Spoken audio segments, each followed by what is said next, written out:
Hello. So right now we are at Dubai Outlet Mall. അപ്പോൾ last week നമ്മളിവിടെ വന്നിട്ട് ഒരു ചെറിയൊരു ഷൂ ഷോപ്പിംഗ് ചെയ്തിരുന്നു. എനിക്കും എൻ്റെ ഹസ്ബൻഡും എൻ്റെ മോൾക്കും നമുക്ക് 3 പേർക്കും ഷൂ എടുത്ത്. പക്ഷേ എൻ്റെയും എൻ്റെ മോൻ്റെതും റിട്ടേൺ ചെയ്യാൻ വന്നതാണ്. ബിക്കോസ് ഞാൻ വേറൊരു ഷൂ ഓൺലൈൻ ഓർഡർ ചെയ്തിട്ട് ഐ ജസ്റ്റ് ലവ്ഡ് ദാറ്റ് ഇവിടുന്ന് വാങ്ങിച്ചതിനെക്കാട്ടും. സോ ഇവിടുന്ന് ഞാൻ വാങ്ങിച്ചത് പ്യൂമ എന്ന് പറഞ്ഞിട്ടുള്ള ബ്രാൻഡാണ്. And it is such A good brand. Okay, don't get me wrong. പിന്നെ ഞാൻ ഓൺലൈനിൽ ന്യൂ ബാലൻസിൻ്റെ ഒരു ഷൂ എനിക്ക് ഇഷ്ടപ്പെട്ടപ്പം ഞാൻ അത് ഓർഡർ ചെയ്തു. So I feel more comfortable wearing that. അപ്പോൾ പിന്നെ ഞാൻ ഇത് റിട്ടേൺ ചെയ്യാൻ വിചാരിച്ചു. ബിക്കോസ് അത്രയും കുറേ നമ്പർ ഓഫ് ഷൂസൊന്നും സത്യം പറഞ്ഞാൽ ആവശ്യമില്ല. എനിക്കും എൻ്റെ ഹസ്ബൻഡിനും അങ്ങനെ ഒരു ഷൂ ക്രേസ് ഇല്ല. എനിക്കറിയാം ചില ആൾക്കാർക്ക് ഭയങ്കര ഇഷ്ടമാണ് ഷൂ എന്ന് പറയുന്നത്. ഓരോ ഡിസൈനോ അല്ലെങ്കിൽ ഓരോ ബ്രാൻഡ്സ് ഓരോ പുതിയ പുതിയ ഷൂസ് ഇറക്കുമ്പോൾ അതെല്ലാം പോയി വാങ്ങിക്കുന്ന ആൾക്കാരുണ്ടെന്ന് എനിക്കറിയാം. പക്ഷേ നമുക്ക് അങ്ങനെ ഒരു ഷൂവിനോട് വല്ലാത്ത ക്രേസ് ഒന്നുമില്ല. അത്യാവശ്യം ട്രാവൽ ചെയ്യാനും എന്താ പറയുക കംഫർട്ടബിൾ ആയിട്ട് നടക്കാനും പറ്റുന്ന ഷൂ വാങ്ങിക്കും, അത്രയേ ഉള്ളൂ. ഇൻഷാല്ലാ we are planning to travel soon. അപ്പോൾ പിന്നെ നമുക്ക് അറ്റ്ലീസ്റ്റ് ഒരു 15,000 സ്റ്റെപ്സ് പെർ ഡേ നമുക്ക് നടക്കാൻ പറ്റുന്നൊരു ടൈപ്പ് ഷൂ വേണം. അപ്പോൾ നല്ല കംഫർട്ടബിൾ ആയിട്ടുള്ളത് വേണം. അതുകൊണ്ട് നമ്മൾ ഒരു പുതിയ ഷൂ വാങ്ങിക്കാൻ വിചാരിച്ചു. സോ ലാസ്റ്റ് വീക്ക് ആക്ച്വലി ഒരു ഷൂ ഷോപ്പിംഗ് വ്ളോഗ് പോലെ ഇടാന്ന് വിചാരിച്ചിട്ട് ഞാൻ ഷൂട്ട് ചെയ്തിരുന്നു കുറച്ചൊക്കെ.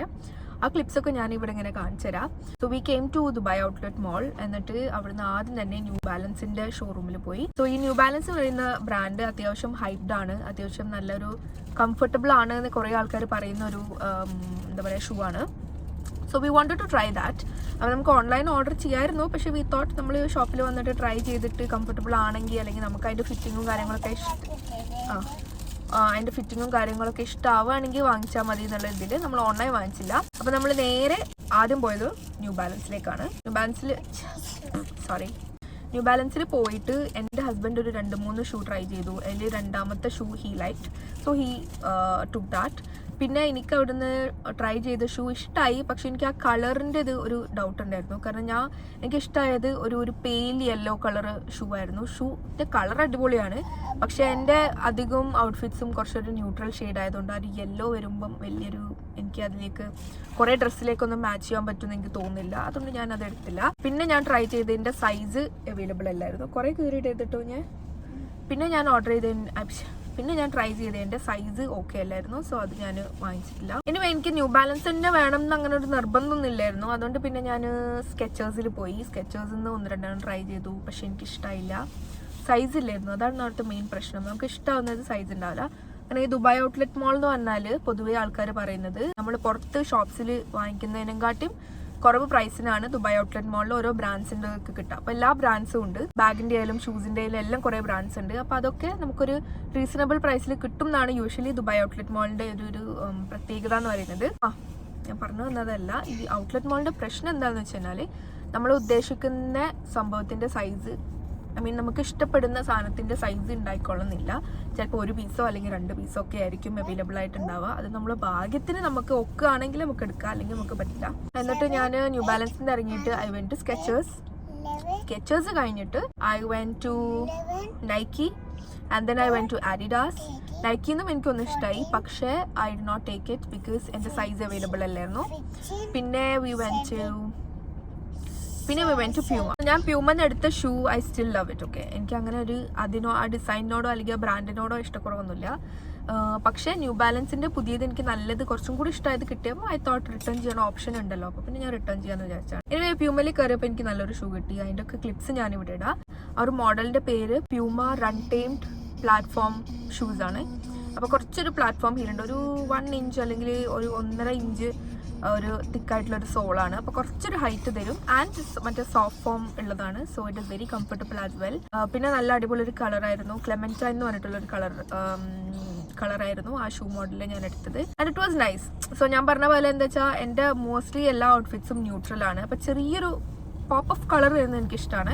ന്യൂ ബാലൻസിൽ I couldn't buy it because it was like yellow എനിക്ക് അത്ര എന്താ പറയുക മിക്സ് ആൻഡ് മാച്ച് ചെയ്യാൻ പറ്റുമെന്ന് എനിക്ക് തോന്നിയിട്ടുണ്ടായിരുന്നു. പക്ഷേ ഇതിങ്ങനെ ഒരു ചെറിയൊരു ലൈറ്റ് ഓറഞ്ചും പിന്നെ ഒരു പിങ്കും കൂടിയിട്ടുള്ളൊരു ചെറിയൊരു രീതിയിലൊരു, ഞാൻ ആ വീഡിയോ ഇൻസേർട്ട് ചെയ്യുമ്പോൾ നിങ്ങൾക്ക് മനസ്സിലാവും, ചെറുതായിട്ടൊരു കളറായിരുന്നു. ഇനി ന്യൂ ബാലൻസിൻ്റെ ഷൂവും ഞാൻ വാങ്ങിച്ചത് ഞാൻ സ്ക്രീനിൽ കൊടുക്കുക. It is very good. I already wore to Dubai mall. ഇന്നലെ ഞാൻ പുറത്ത് പോയപ്പം. And it was amazing. നല്ല കംഫർട്ടബിൾ ആയിരുന്നു. And the colour was also very nice. ഒരു ബ്ലാക്കും പിന്നെ ഒരു വേറെ കുറച്ച് ഷെയ്ഡുകളൊക്കെ മിക്സ് ആയിട്ടുള്ളൊരു ഇതാണ്. ഞാൻ എടുത്തത് ന്യൂ ബാലൻസിൻ്റെ 1906 എന്ന് പറഞ്ഞിട്ടുള്ള മോഡലാണ്. എൻ്റെ ഹസ്ബൻഡും എടുത്തത് ന്യൂ ബാലൻസ് 1906 ആണ്. സോ ഈ ന്യൂ ബാലൻസ് എന്ന് പറയുന്ന ഈ ബ്രാൻഡ് ഭയങ്കര ട്രെൻഡിങ് ആണ് കേട്ടോ. അതിലിപ്പം ഏറ്റവും ട്രെൻഡിങ് ആയിട്ടുള്ളത് 9060 എന്ന് പറഞ്ഞിട്ടുള്ള ബ്രാൻഡ് 660. ഓക്കെ, സോറി, എൻ്റെ ലൈനർ കാരണം ഇത് സംസാരിക്കാൻ പറ്റുന്നില്ല. ഓക്കെ, എനിവേ ന്യൂ ബാലൻസിൻ്റെ 9060 ആണ് ഭയങ്കര ട്രെൻഡിങ്. പിന്നെ second I would say New ബാലൻസിൻ്റെ 530 എന്ന് പറഞ്ഞിട്ടുള്ള model. And then there is 327. ഈ 3 സംഭവങ്ങളാണ് ഭയങ്കര ട്രെൻഡിങ് ആയിട്ടുള്ളത്. 1906 ഇസ് ഗുഡ്, പക്ഷെ അത് കുറച്ച് മുന്നേ ഇറങ്ങിയൊരു മോഡലാണ്. പക്ഷേ ഇറ്റ്സ് വെരി നൈസ്. അവരിങ്ങനെ ഇടയ്ക്കിടയ്ക്ക് അത് വേറെ ബ്രാൻഡ്സിനായിട്ട് ഇങ്ങനെ കൊളാബറേഷൻ ചെയ്തിട്ട് ഓരോ പുതിയ കളേഴ്സൊക്കെ ഇറക്കും. എനിവേ, അതാണ് എൻ്റെ ഷൂ ഷോപ്പിംഗ് സ്റ്റോറി. അപ്പോൾ ഇന്ന് നമ്മൾ ഒരു ഷാർജയിലുള്ള ഒരു ബ്ലൂ ബോട്ടിൽ കഫേ എന്ന് പറഞ്ഞിട്ടുള്ള ഒരു കഫേയിൽ പോയിട്ട് ഫുഡൊക്കെ വാങ്ങിച്ചിട്ട് വരികയാണ്. ഫുഡൊക്കെ കഴിച്ച് ട്രൈ ചെയ്തിട്ട് വരികയാണ്. അപ്പോൾ ഈ ഒരു കഫേന്ന് എനിക്ക് ഇതേ മെസ്സേജ് മീ ഇങ്ങനെ വന്നിട്ട് ഫുഡ് ട്രൈ ചെയ്തിട്ട് ഓണസ്റ്റ് റിവ്യൂ പറയുമോ എന്നൊക്കെ പറഞ്ഞിട്ട്. അപ്പോൾ പിന്നെ വി വെന്റ് ദേർ. അപ്പോൾ ഷാർജ സൈഡിലേക്ക് നമ്മൾ പോകാറേ ഇല്ല കേട്ടോ. Mainly because most of the time ബ്ലോക്കിൻ്റെ ഇഷ്യൂ കാരണം. പിന്നെ നമ്മളെന്ന് പറഞ്ഞാൽ ലിവാനിലാണ് സ്റ്റേ ചെയ്യുന്നത്. അപ്പോൾ ലിവാൻ എന്ന് പറഞ്ഞാൽ ദുബായിൻ്റെ ഒരു അറ്റത്താണ്. അപ്പോൾ നമ്മൾ അവിടുന്ന് ഷാർജയിലേക്ക് പോകാന്ന് പറഞ്ഞാൽ അത്യാവശ്യം നല്ല ലോങ് ജേർണിയാണ്. അതുകൊണ്ട് നമ്മൾ ഷാർജ സൈഡിലേക്ക് പോകലേ ഇല്ല. അപ്പോൾ ഇങ്ങനെ ഈ ഒരു കഫേൻ്റെ ഒരു ഇൻവിറ്റേഷൻ വന്നപ്പോൾ നമ്മൾ പോയിട്ട് ട്രൈ ചെയ്തതാണ്. Anyway, let me just tell you, it was so good. ഞാൻ എക്സ്പെക്ട് ചെയ്തതിനെക്കാട്ടിയും മുകളിലായിരുന്നു. മെയിൻലി ബിക്കോസ് ഈ ഒരു കഫേയിൽ ഭയങ്കര ചെറുതാണെന്ന് വെച്ചാൽ ടേക്ക് അവേ മാത്രമേ ഉള്ളൂ, അവിടെ ഡൈനിങ് ഏരിയ പോലും ഇല്ല. അപ്പോൾ ആ ചെറിയൊരു സ്പോട്ടിൽ ഞാൻ വിചാരിച്ചു ഓക്കെ. പിന്നെ തന്നെ നല്ലൊരു ഒഴിഞ്ഞൊരു സ്ഥലത്തുമാണ്. അപ്പോൾ ഞാൻ വിചാരിച്ചു ഇതെന്താ ആൾക്കാരൊന്നും കാണുന്നില്ലല്ലോ. തിങ്കിങ് ഇവിടെ എന്താ ഉണ്ടാവുക. പക്ഷെ കയറി നോക്കുമ്പോൾ അവിടെ എല്ലാം ഉണ്ട്. അവിടെ ബർഗർ ഉണ്ട്, പാസ്ത ഉണ്ട്, സാൻഡ്വിച്ച് ഉണ്ട്, മൊജിത്തോസ് ഉണ്ട്, കോഫി ഉണ്ട്, ഷേക്സ് ഉണ്ട്, സ്മൂത്തീസ്, ബബിൾ ടീ എല്ലാം അവിടെ ഉണ്ട്. അങ്ങനെ ലോഡഡ് ഫ്രൈസ് എല്ലാം ഉണ്ട്. അപ്പോൾ ഇന്ന് നമ്മൾ അവരുടെ സ്വിസ് ബീഫ് ബർഗർ ട്രൈ ചെയ്ത്, പിന്നെ പിങ്ക് സോസ് പാസ്ത ട്രൈ ചെയ്ത്, പിന്നെ we tried their beef loaded fries. അപ്പം ഫുഡ് നമ്മൾ ഈ 3 എണ്ണമാണ് ട്രൈ ചെയ്തത്. പിന്നെ ഡ്രിങ്ക്സിൽ we try their mango bubble tea. ഇവിടെ തന്നെ ഉണ്ടല്ലോ മാംഗോ ബബിൾ ടീ. പിന്നെ പിസ്താഷ്യോ മിൽക്ക് ഷേക്ക്, അതൊക്കെ കഴിയാനായിട്ടാണ്. പിന്നെ ഐസ് സ്പാനിഷ് ലാറ്റെ. ഓക്കെ, എല്ലാം ഇങ്ങനെ കാൽഭാഗം വെച്ച് എല്ലാത്തിനും ബാക്കിയുണ്ട്. ബിക്കോസ് ഞാനും ഹസ്ബൻഡും മാത്രമേ കുടിക്കുന്നുള്ളൂ.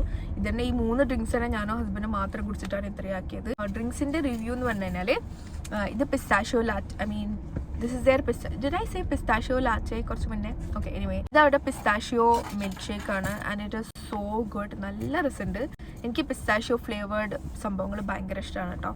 അപ്പോൾ U can imagine I love that pistachio kunafa chocolate തിങ്ങി. പക്ഷെ അതിൻ്റെ ഒറിജിനൽ വേർഷൻ ഞാൻ ട്രൈ ചെയ്തിട്ടൊന്നുമില്ല. പക്ഷേ അതിൻ്റെ ഓരോ വേരിയേഷൻസ് ഉണ്ടല്ലോ. അതിൻ്റെ ഡോണറ്റ്സ് ഉണ്ട്, ഷേക്സ് ഉണ്ട്, കേക്ക്സ് ഉണ്ട്, അതൊക്കെ ഞാൻ ട്രൈ ചെയ്തിട്ടുണ്ട്. And it is super good. Anyway, coming back to the topic, ഇവിടെ പിസ്താഷ്യോ മിൽക്ക് ഷേക്ക് ആണിത്. And it is so good, so yummy. പിന്നെ ഇത് അവരുടെ ice Spanish latte, which is coffee is my absolute favorite. അതുകൊണ്ട് you can imagine how much I enjoyed having it. എനിക്ക് ഭയങ്കര ഇഷ്ടപ്പെട്ട്. പിന്നെ കോഫീനെ പറ്റിയിട്ട് അത്യാവശ്യം അഭിപ്രായം പറയാനൊക്കെ എനിക്ക് കഴിയും. കാരണം ഞാൻ കുറേ സ്ഥലത്തു നിന്ന് കുറേ ടൈപ്പ് കോഫീസ് ഞാൻ ട്രൈ ചെയ്തിട്ടുണ്ട്. So this one I loved. ഒരു നല്ല ബാലൻസ്ഡ് ആണ്. ഈ കോഫി ടേസ്റ്റ് ഉണ്ടാവണമെന്നുണ്ടെങ്കിൽ ഏറ്റവും കൂടുതൽ വേണ്ടത് എന്താ പറയുക, ബാലൻസ് ആണ്.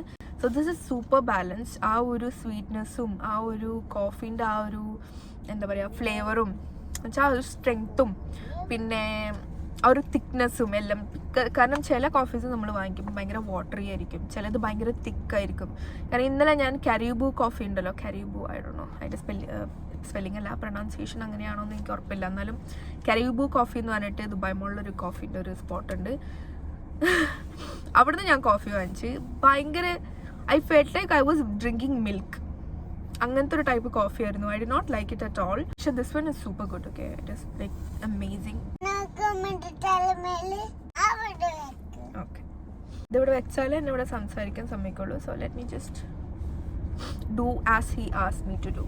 അപ്പോൾ ബബിൾ ടീൻ്റെ ഒരു ഇതെന്താണെന്ന് വെച്ചാൽ I am not a big fan of bubble tea. I know some people are obsessed with bubble tea. പക്ഷെ എനിക്ക് ബബിൾ ടീ, എനിക്ക് ആ ഒരു ബബിൾ ഉണ്ടല്ലോ, ആ സാധനം എനിക്ക് ഇങ്ങനെ കഴിക്കുന്ന സമയത്ത് I feel like it's plastic. അതുകൊണ്ട് എനിക്ക് വലിയ ഇഷ്ടാവില്ല ബബിൾ ടീ. ഇപ്പോൾ ഈ ബബിൾ ടീനെ പറയുകയാണെങ്കിൽ ഇത് മാംഗോ ബബിൾ ടീ ആണ് കേട്ടോ. അപ്പോൾ ഇതിൻ്റെ ഈ ഡ്രിങ്ക് ഇല്ലേ, ഈ like this tea or this milk സംഭവം, അത് നല്ല രസമുണ്ട്. It feels like I am drinking like some kind of mango milk കുടിക്കുന്ന ഒരു ടേസ്റ്റ് ഉണ്ട്. നല്ല രസമുണ്ട് കേട്ടോ കുടിക്കാനും. പക്ഷെ ആ ബബിൾ അതാണ്, എനിക്ക് അതിൻ്റെ ആ ഒരു സ്കിൻ ഇങ്ങനെ ഒരു പ്ലാസ്റ്റിക്കിൻ്റെ മാതിരി തോന്നും. അതുകൊണ്ട് തന്നെ ഐ ഫീൽ ലൈക്ക് എനിക്കൊരു മെൻ്റൽ ബ്ലോക്കാണ് അത് കുടിക്കാൻ വേണ്ടിയിട്ട്. പക്ഷേ ഐ ലൈക്ക് ഇറ്റ്. അപ്പം ഞാൻ ഇൻസ്റ്റഗ്രാമിൽ ചാറ്റ് ചെയ്തുകൊണ്ടിരുന്ന ആൾ, അത് ഓണറാണോ എന്ന് എനിക്കറിയില്ല, അവർ പറഞ്ഞതാണ് ഈ ബബിൾ ടീ ട്രൈ ചെയ്യാൻ. സോ അതുകൊണ്ട് ഞാൻ ട്രൈ ചെയ്തതാണ്. അതും എൻ്റെ സാഹി ബബിൾ ടീ ട്രൈ ചെയ്തിട്ടില്ല ഇതുവരെ. അപ്പം ഞാൻ വിചാരിച്ചു അവനക്കൊരു ഇൻട്രസ്റ്റിംഗ് ആയിരിക്കുമല്ലോ വിചാരിച്ചു. പിന്നെ എല്ലാ വീക്കും എനിക്ക് ഇങ്ങനെ വീഡിയോ അല്ലെങ്കിൽ വീക്കെൻഡ് വ്ളോഗ്സ് ഷൂട്ട് ചെയ്യണമെന്നുണ്ട്. പക്ഷെ എന്താ സംഭവിക്കാറെന്ന് വെച്ച് കഴിഞ്ഞാൽ ഞാൻ എപ്പോഴും വീഡിയോ തുടങ്ങും, പക്ഷെ അത് പിന്നെ കംപ്ലീറ്റ് ചെയ്യാനോ അല്ലെങ്കിൽ ഇൻ ബിറ്റ്വീൻ ഞാനത് ഷോർട്സ് എടുത്തിട്ടില്ല എന്നുണ്ടെങ്കിൽ എനിക്ക് മൂഡ് പോകും. അപ്പം എന്ന് വെച്ചാൽ ഞാൻ രാവിലെ മുതൽ വൈകുന്നേരം വരെ ഞാൻ ഫുൾ ഷോർട്സ് എടുത്തിട്ടുണ്ടെന്നുണ്ടെങ്കിൽ പ്രശ്നമില്ല. ഐ യൂഷ്വലി ജസ്റ്റ് എന്താ പറയുക edit and give voice overs. പക്ഷെ അതെല്ലാം ഷൂട്ട് ചെയ്തിട്ടില്ല എന്നുണ്ടെങ്കിൽ എനിക്ക് പിന്നെ അത് എഡിറ്റ് ചെയ്തിട്ട് കാര്യമില്ലല്ലോ, അതിൽ ആ ക്ലിപ്സ് ഒന്നും ഇല്ലല്ലോ, അങ്ങനെ വിചാരിച്ചിട്ട് ഞാനത് പോസ്റ്റ് ചെയ്യാതിരിക്കുന്നതാണ്. ഇപ്പോൾ ലാസ്റ്റ് വീക്ക് തന്നെ ഞാൻ മറ്റേ ഷൂൻ്റെ ഷോപ്പിങ്ങിൻ്റെ വ്ളോഗ് ഫുള്ള് ഷൂട്ട് ചെയ്തതാണ്. പക്ഷേ ഇടയ്ക്കിടയ്ക്ക് ഞാൻ എന്തോ മിസ്സായി പോയി. അതുകൊണ്ട് എനിക്ക് ബോറടിച്ചു. അപ്പോൾ പിന്നെ ഞാനത് സ്റ്റോപ്പ് ചെയ്തു. അതുകൊണ്ട് എനിക്ക് എഡിറ്റ് ചെയ്യാനോ ഒന്നിനുള്ളൊരു മൂഡില്ലായിരുന്നു. പിന്നെ വീട്ടിൽ നിന്ന് ഇതേപോലെ ഇരുന്ന് സംസാരിച്ച് സോറി ദാദാ കണ്ടില്ലേ, ഇതാണ് പ്രശ്നം. ഇത് ഈ ടോപ്പിക്കിനെ ഞാൻ പറയാൻ പോയത്. വീട്ടിൽ നിന്ന് എന്തെങ്കിലും വീഡിയോ എടുക്കണം അല്ലെങ്കിൽ എന്തിനെങ്കിലുമൊക്കെ പറ്റി സംസാരിച്ചിട്ട് അല്ലെങ്കിൽ എൻ്റെ ഒരു ഒപ്പീനിയൻസ് എക്സ്പീരിയൻസസ് ഒക്കെ ഷെയർ ചെയ്തിട്ട് വീഡിയോ എടുക്കണമെന്നും പോസ്റ്റ് ചെയ്യണമെന്നും ഒക്കെ എനിക്ക് ആഗ്രഹമുണ്ട്. പക്ഷേ വീട്ടിൽ നിന്ന് വീഡിയോ ഷൂട്ട് ചെയ്യാന്ന് പറഞ്ഞാൽ ഭയങ്കര പണിയാണ്. മെയിൻലി ബിക്കോസ് എനിക്ക് ഭയങ്കര മലമറിക്കണ പണി വീട്ടിലുണ്ടായതുകൊണ്ടല്ല. Like with a toddler, if you are anyone who is trying to do some kind of content creation with a toddler, you will understand how difficult it is to shoot videos. The only thing that I can do to distract him is give him his ടാബിൽ എന്തെങ്കിലും മിസ്റേച്ചിലോ ബ്ലിപ്പിയോ എന്തെങ്കിലുമൊക്കെ കണ്ടിരിക്കുന്ന സമയത്ത് എനിക്ക് shoot ചെയ്യാൻ പറ്റും. എന്നാലും നമ്മൾ shoot ചെയ്യുന്ന സമയത്ത് അവർക്ക് ഓരോ ആവശ്യങ്ങളുണ്ടാവും. ടോയ്ലറ്റിൽ പോകണം, ഫുഡ് വേണം, മുന്തിരി വേണം, പിന്നെന്താണെന്ന് ചോദിക്കൽ സ്ട്രോബെറി മിൽക്ക് വേണം, പിന്നെ ഇടയ്ക്കിടയ്ക്ക് വന്നിട്ട് ഉമ്മിൻ്റെ വീഡിയോ കാണണം, ഉമ്മിൻ്റെ വീഡിയോയിൽ ഇരിക്കണം. ഞാൻ ഫോണിലാണ് ഷൂട്ട് ചെയ്യുന്നുണ്ടെങ്കിൽ ഉമ്മിൻ്റെ ഫോൺ വേണം, ക്യാമറയിലാണ് ഉമ്മിൻ്റെ ക്യാമറ വേണം. ആകെ സീനാണ്. ഓക്കെ, സോ ഷൂട്ട് ചെയ്യാന്ന് പറഞ്ഞു കഴിഞ്ഞാൽ അത്യാവശ്യം നല്ല ബുദ്ധിമുട്ടുള്ള കാര്യമാണ്. കണ്ടില്ലേ, ഇതാണ് വേറൊരു കാര്യം. അവർ പറയുന്ന പോലെ നമ്മളിങ്ങനെ തുള്ളണം, മനസ്സിലായോ? അപ്പം എനിക്കിങ്ങനെ എന്താ പറയുക കുറേ സ്റ്റൈലിംഗ് വീഡിയോസും അല്ലെങ്കിൽ മോഡസ്റ്റ് ആയിട്ട് ഡ്രസ്സ് എന്താ പറയുക നമ്മൾ മാനേജ് ചെയ്യുന്നതും അതുപോലെ എനിക്ക് ഏറ്റവും ഷോപ്പ് ചെയ്യാൻ ഇഷ്ടമുള്ള സ്ഥലങ്ങളും അതിനെ പറ്റിയിട്ടൊക്കെ സംസാരിക്കാൻ എനിക്ക് ഭയങ്കര ഇഷ്ടമാണ്. പക്ഷേ the thing is it is very difficult to shoot videos with my son over here. അപ്പം ദുബായ് ഔട്ട്ലെറ്റ് മോളിൽ പൊതുവേ കുറഞ്ഞ പ്രൈസിനെല്ലാം കിട്ടും എന്നാണ് പറയാറ്. പക്ഷേ നമ്മൾ കഴിഞ്ഞ പ്രാവശ്യം പ്യൂമേന്ന് ഷൂ എൻ്റെതും സാഹിൻ്റെയും ഷൂ വാങ്ങിച്ച് പോയതിന് ശേഷം ഞാൻ ഓൺലൈന് ഈ ഒരു സെയിം മോഡൽ പ്യൂമ റൺടൈംഡ് പ്ലാറ്റ്ഫോം എന്ന് പറഞ്ഞിട്ട് കളർ ക്ലെമൻറ്റൈൻ ആ ഒരു കളർ അടിച്ച് നോക്കിയപ്പം ഇവിടുന്ന് നമ്മൾ 249 വാങ്ങിച്ച സാധനം I found it online for 149. Okay, 100 dirhams ഡിഫറൻസിൽ ഞാൻ കണ്ട്. അപ്പോൾ തന്നെ സത്യം പറഞ്ഞാൽ കുറച്ചൊക്കെ മൂഡ് പോയി. പക്ഷെ എന്നാലും നല്ല ഷൂ ആണ് കേട്ടോ. ഷൂവിനെ പറ്റിയിട്ട് കംപ്ലൈൻ്റ് ഒന്നും പറയാനില്ല. പക്ഷേ എനിക്ക് ന്യൂ ബാലൻസിൻ്റെ ഒരു പുതിയ ഷൂ കിട്ടുകയും ചെയ്ത് അത് എനിക്ക് കുറച്ചും കൂടി ഇഷ്ടാവുകയും ചെയ്ത്. അതുകൊണ്ടാണ് പിന്നെ നമ്മൾ മെയിനായിട്ട് ഇത് റിട്ടേൺ ചെയ്യാമെന്ന് വിചാരിച്ചത്. അപ്പോൾ ഇപ്പം റിട്ടേൺ ചെയ്യാൻ പോയപ്പം അവർ ആദ്യം പറഞ്ഞ് റിട്ടേൺ ചെയ്യാൻ പറ്റില്ല എന്നല്ലേ, എക്സ്ചേഞ്ച് ചെയ്യാനേ പറ്റുള്ളൂ പറഞ്ഞ്. പക്ഷേ എന്തൊക്കെ സംസാരിച്ചപ്പം സെറ്റായി, ഞാനത് റിട്ടേൺ ചെയ്തു. So this is a very unrelated topic, പക്ഷേ I wanted to share it with you guys കാരണം it will be very useful for you. So these kind of t-shirts are a must have in your wardrobe if you like modest clothes. അപ്പോൾ നമ്മൾ ഈ ഷർട്ട്സോ അല്ലെങ്കിൽ എന്തെങ്കിലും ടോപ്സോ ഇടുന്ന സമയത്ത് ഈ ഒരു type high neck t shirts use ചെയ്താൽ നമ്മളെ നെക്ക് മെജോറിറ്റി കവേർഡ് ആയിരിക്കും. അതുകൊണ്ട് തന്നെ നമുക്ക് ഹിജാബ് ഏത് സ്റ്റൈലിൽ വേണമെങ്കിലും ഇടാം. So I usually purchase these kind of t-shirts from R&B GCC കൺട്രീസിലെ ഒട്ടുമിക്ക സ്ഥലത്തും ഉണ്ട് ആൻഡ് നാട്ടിലും ഉണ്ട്. And they have it in all neutral colors. It is very affordable and it is very useful. I hope this was useful for you. Thank you so much for watching this vlog. Bye bye.